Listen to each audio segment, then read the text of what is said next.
Are you feeling a little jittery, like you've just chugged a whole pot of coffee and are now trying to make sense of the universe?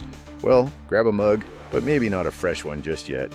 Today, we're serving up the truth about that magical little bean. Please hit that subscribe button and turn on notifications. You won't want to miss what's coming next. Check the description for trusted sponsors and ways to support the show. Hey everyone, and welcome back to the Wellness Lab. I'm Hayes, and with me as always is my co-host, Vince, who, I'm pretty sure, is currently vibrating at a frequency only dogs can hear. Oh, come on, Hayes. It's just a little morning exuberance, a little pep in my step, a lot of coffee, but who's counting? I mean, it's a wellness show, so we're all about that morning ritual, right? The smell of the freshly ground beans, the first glorious sip. It's a hug in a mug. You say hug, I say kick in the pants.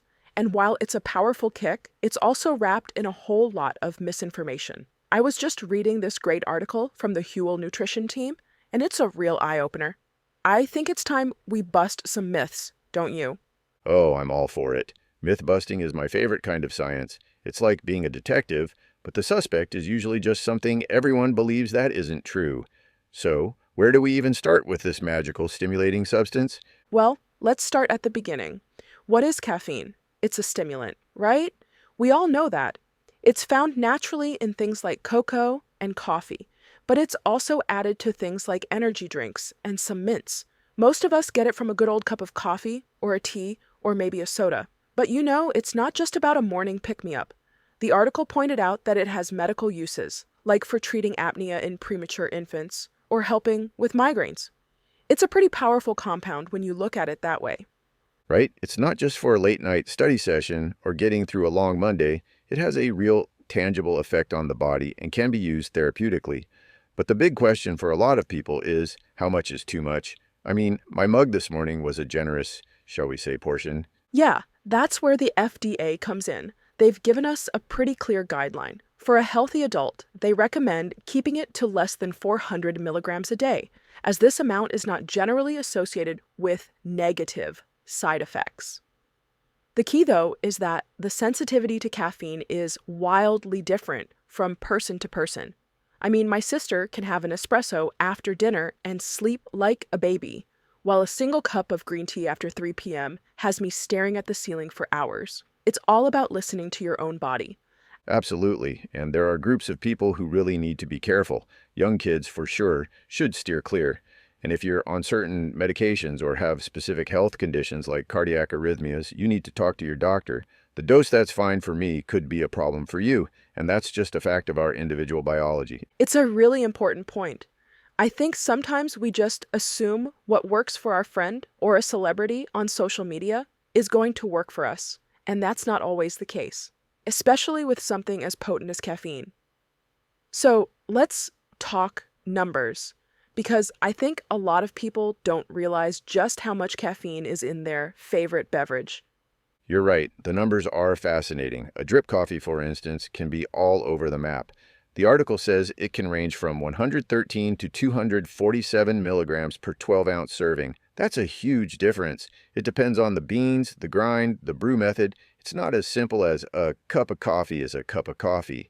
Yeah, and a 1.5-ounce shot of Starbucks espresso? That's 150 milligrams right there. That's more than half of the recommended daily limit for a lot of people. It really puts it into perspective, doesn't it? A couple of those, and you're already pushing the limit. It really does. And then you look at other things, like black tea. A 12-ounce serving is around 71 milligrams. Green tea is even less at 37 milligrams, and energy drinks are the Wild West. The article says they range from 41 to 246 milligrams. You absolutely have to read the label on those. It's like playing a game of caffeine roulette otherwise. I can just see it now. Someone grabs an energy drink, sees it's a small can, and assumes it's fine, but it's loaded with caffeine, and they're thinking, oh, this is my third one today, not realizing they've already consumed more than the FDA's recommended daily intake for a week. Exactly, it's all about awareness, which brings us to our first big myth. This one is something you hear all the time, especially when someone announces they're expecting. Myth number 1. You can't have any caffeine if you are pregnant. I've heard this so many times. It's one of those things that people just repeat as fact. But what does the science say? Well, the Huel article states that a little bit of caffeine is actually okay. The recommendation is to limit intake to less than 200 milligrams per day for pregnant individuals. For those who are breastfeeding, it's a little higher at less than 300 milligrams per day. It's not a complete ban, which is a big relief for a lot of people.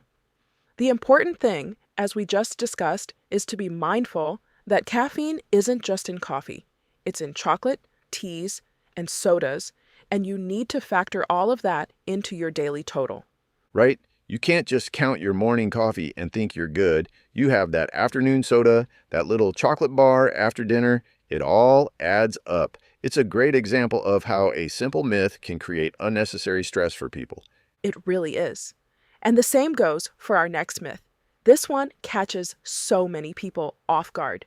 Myth number 2, decaf is caffeine-free. I'm guilty of believing this one for a long time. I mean, the name itself is a little deceptive, isn't it? Decaf sounds like no calf. It does, but it's not.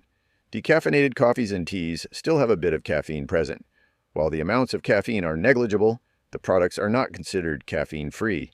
The article mentions that decaf coffee still contains about 2 to 15 milligrams of caffeine per 8-ounce serving.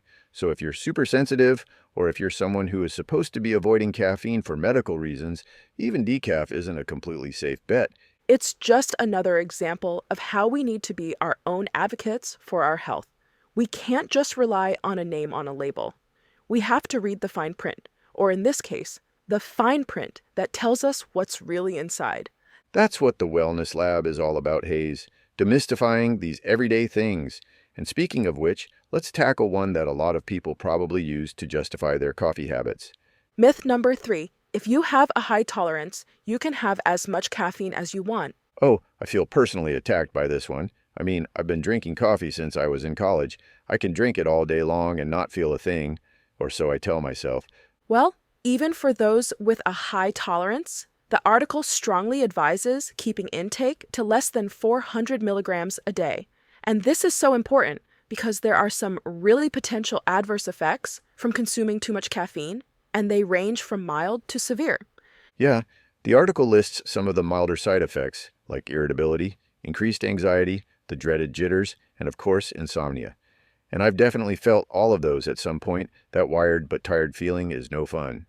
But then there are the more severe side effects like disorientation, seizures, and arrhythmias. That's pretty serious stuff. It is. And the article gives a stark reminder. It would be very unlikely to consume a lethal dose of caffeine from coffee or energy drinks alone.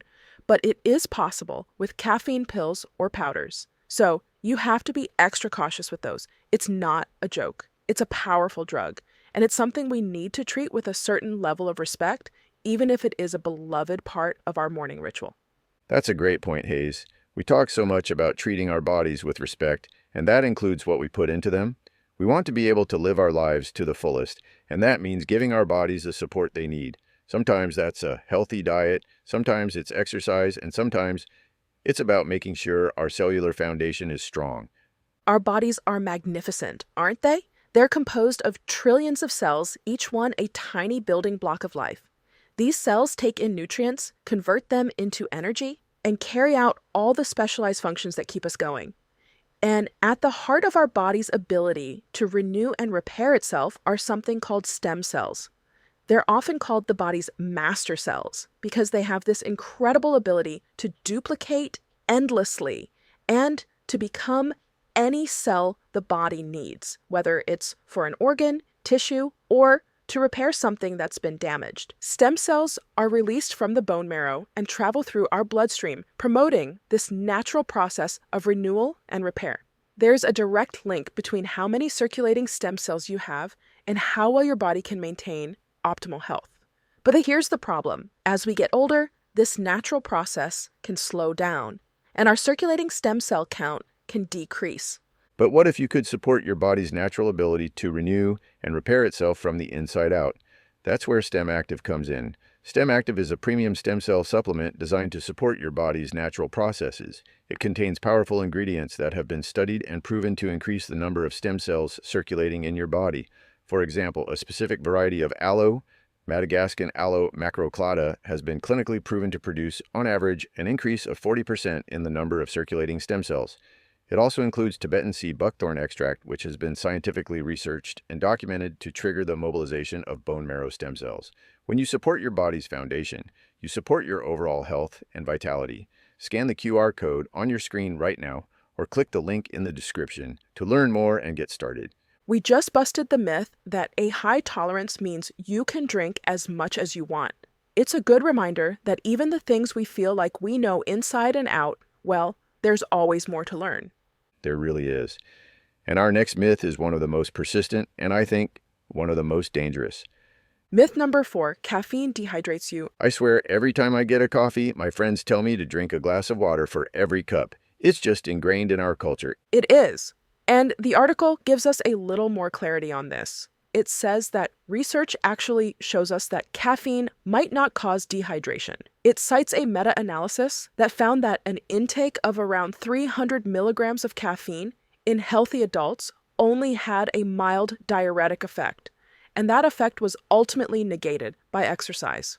So, the conclusion is that if you're consuming normal amounts of caffeine, you don't have to worry about unwanted fluid loss. Other studies have found similar results, showing that caffeine has little to no effect on overall fluid balance. That's incredible. It completely goes against what we've all been told for years. So my morning cup of joe isn't going to turn me into a human raisin? It looks like the evidence is on your side, Vince. Of course, that doesn't mean you shouldn't drink water. Staying hydrated is always a good idea for so many reasons, but you don't have to feel like your coffee is actively working against your hydration goals. It's just another one of those things that have been passed down through the generations that aren't quite right. And here's another one. It's a classic from college days and party nights. Myth number 5, caffeine can sober you up. Oh, I've seen so many people try this one. Someone's had a few too many, and their friend rushes over with the cup of coffee, thinking it's going to fix everything. Yeah, and the article is crystal clear on this one. It's false. Caffeine does not make alcohol move through your system any faster. You might feel more alert, but that's about it. It doesn't change your level of impairment. To get rid of the effects of alcohol, your liver has to break it down and excrete it. And caffeine doesn't speed up or alter that process. So you're just a wide-awake, more alert drunk person, which honestly sounds even more dangerous. You might feel like you're okay to drive or make a decision, but you're still impaired. It's a truly dangerous myth. It really is. And it's a great reason to always designate a driver and not rely on some quick fix to change the effects of alcohol. The article sums it up so well. Caffeine can be safe for most people so long as it is consumed in moderation, following the recommended intake limits. It's all about balance and being mindful. That's the core message of the Wellness Lab Digest, isn't it? It's not about banning things or living a life of austerity. It's about empowering ourselves with knowledge so we can make informed decisions. We're not here to tell you to stop drinking coffee. We're here to help you understand what's really going on inside your body. Exactly. It's about being your own personal wellness lab. And to that end, let's dive into some more of the nuance. Because while the article gives us the basic info, there's always more to the story. For example, let's talk about the source of caffeine. Is all caffeine created equal? That's a great question, Hayes. You've got caffeine from a dark roast coffee, from a delicate green tea, or from a highly processed energy drink. The chemical compound itself, caffeine, is the same. But the way it interacts with your body can be different because of what it's packaged with.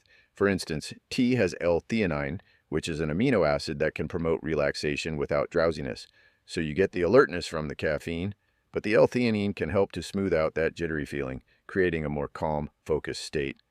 I've definitely noticed that. I can drink a lot more tea than coffee before I start to feel that frantic energy. And what about the sugar in a lot of those energy drinks and sodas?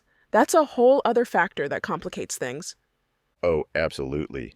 The sugar crash that often follows a high sugar, high caffeine drink can leave you feeling worse off than you were before. You get that initial spike from the caffeine and the sugar, but then your blood sugar plummets and you're left feeling drained and irritable. It's a vicious cycle that many people don't even realize they're in. It's so important to be aware of the whole picture. I think a lot of us just focus on the one thing we're trying to get, the energy, and we ignore all the other ingredients and side effects. But what about the cultural and historical context of caffeine? I mean, coffee isn't just a drink in a lot of places, it's a ritual, a social event. It is. Think about the Italian espresso bar, where people gather for a quick, concentrated shot of coffee and a brief chat. It's a social hub, or the traditional British tea time, which is a moment of pause and connection. It's not just about the stimulant, it's about the social act, the community that's built around it. In Ethiopia, where coffee originated, there's a whole elaborate ceremony around preparing and serving it. It's a truly sacred act. And those cultural practices often come with built-in moderation. It's not about chugging a giant vat of coffee, it's about a small, intentional serving. It's something to be savored, not just consumed. Which is a great segue into another set of misconceptions, I think. Let's talk about some of the more niche myths or common beliefs. What's the difference between light and dark roast coffee when it comes to caffeine? This is a great one. You'd think a dark roast, which tastes stronger and more robust, would have more caffeine, but it's often the opposite. The longer you roast a bean, the more caffeine you burn off. So, a lighter roast often has a bit more caffeine, even though it might not taste as intense. Can you build a permanent tolerance to caffeine? This is a myth I hear a lot. The body is pretty remarkable at adapting. When you consume caffeine regularly, your brain actually creates more adenosine receptors to compensate, so it takes more caffeine to get the same effect, which is what we call tolerance. But this tolerance isn't permanent. If you stop consuming caffeine for a while, those extra receptors will decrease and your tolerance will go back down. So a caffeine reset is absolutely possible. Is a coffee habit an addiction? This is a complex one. The American Psychiatric Association does not recognize caffeine use disorder as a full-fledged substance use disorder, but they do acknowledge that it can be a problem for some people, leading to withdrawal symptoms like headaches, fatigue, and irritability if they suddenly stop. So it's not an addiction in the same way that drug or alcohol addiction is, but it can create a dependence that can be a real challenge to break. Is there a best time of day to consume caffeine? This is a great practical question. Cortisol, our stress hormone, is naturally at its highest in the morning. So having caffeine first thing when you wake up might not be the best strategy. A lot of people find that waiting an hour or two after waking up, when their cortisol levels have naturally started to decline, gives them a more sustained and less jittery energy boost. The goal is to use caffeine to support your natural energy curve, not to fight against it. Does drinking coffee on an empty stomach make the jitters worse? For many people, yes, it does. When you drink coffee on an empty stomach, the caffeine is absorbed more quickly, which can lead to a more rapid increase in heart rate and that jittery feeling. Having a little food in your stomach, especially something with protein or healthy fats, can help to slow down that absorption, providing a more gradual and sustained lift. Is cold brew coffee a better choice? Cold brew is often less acidic than hot brewed coffee, which can make it easier on the stomach for some people. In terms of caffeine content, it can be higher than hot brewed coffee because it's often made with a higher ratio of coffee grounds to water and steeped for a longer time. But again, it all depends on how it's prepared. These are all such great questions, and I think they highlight how many different facets there are to something we think of as so simple. But it's not simple. It's a complex interaction with our biology, our lifestyle, and our environment. And it brings us back to that core idea of wellness as a journey of self-discovery. It's about listening to your body, being mindful of what you put in it, and understanding the why behind what you do. So, whether you love your morning coffee, or you prefer a cup of tea, or you choose a different path entirely, the goal is the same: to live with vitality and to be the most vibrant version of yourself. Exactly, and a big part of that is understanding that there is no one-size-fits-all approach. For some people, a daily coffee is part of a healthy, balanced routine.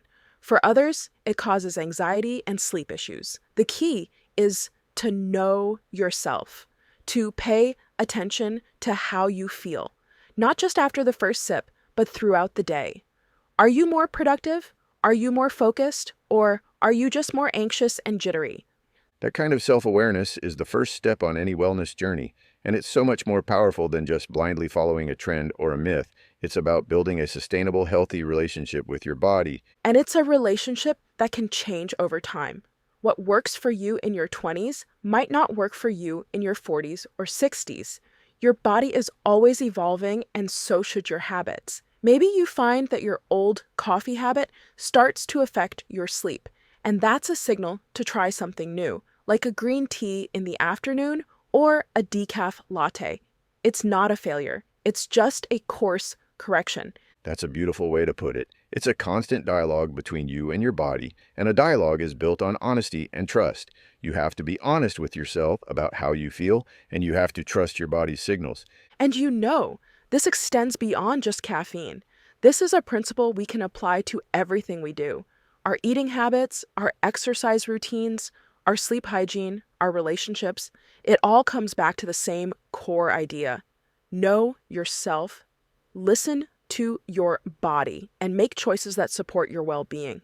So, we're going to leave our listeners with a final thought, a summary of sorts. Here's my take.